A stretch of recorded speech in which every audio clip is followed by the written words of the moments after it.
Well, I was ordained on February 2nd, 1959 with 8 others.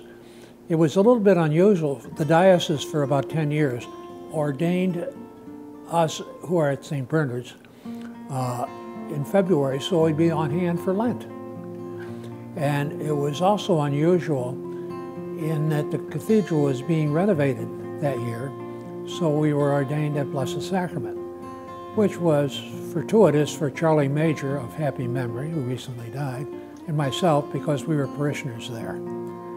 It was a freezing cold day, bright and shining. And the night before, we stayed at the relatively new Pius X residence for priests, where we were cajoled and entertained by a couple of the priests in retirement who told us a number of stories that I'm not sure the bishop would like to have heard them told.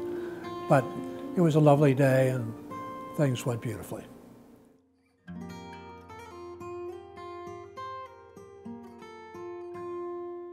Well, I'll pick one humorous one. I was an assistant at St. Vincent's for 2 years. And in a snowy February day, I had done 2 things. One, I had officiated at a funeral, and the other, I had done snow shoveling, which was one of the things the assistants did. Snow in the winter and cut grass in the summer. But I came back after my tasks, and the pastor was something of a curmudgeon. He said, "Oh, the bishop wants to see you immediately." "Oh? And for heaven's sake, whatever he says, say no." And I didn't have the vaguest idea what was up. So it wasn't very far down to the chancery office. And I go in, and Monsignor Clark, who is assistant chancellor and rather foreboding, at least appeared to be, but I lived with him later, he's a great guy. And he said, "Oh, Bishop Fahey will see you immediately, and for heaven's sake, don't say no." My anxiety level was pretty high. I go down, and Bishop Fahey says, "Oh, Father Fahey, you're a good priest, this is Friday.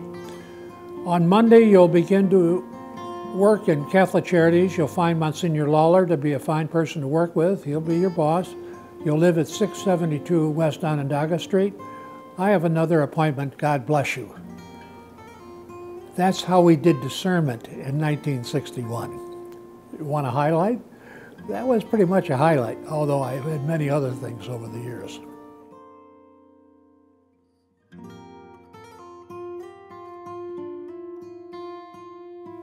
I would say what is dramatically different for a young man entering the diocesan priesthood, I had a good vision of what it was to be a priest. And I wanted to be like the priests at Blessed Sacrament and St. Matthew's. I'm fully prepared to do that. But, of course, I didn't do that, not because I chose it, but because I was asked to do these things. And apparently,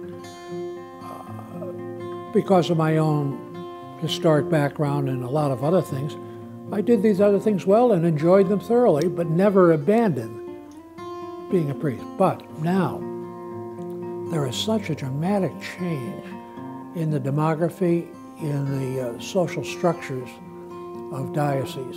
You know, we used to have 50 parishes in Onondaga County, most of them small, ethnically oriented, communities in and of themselves, parochial schools.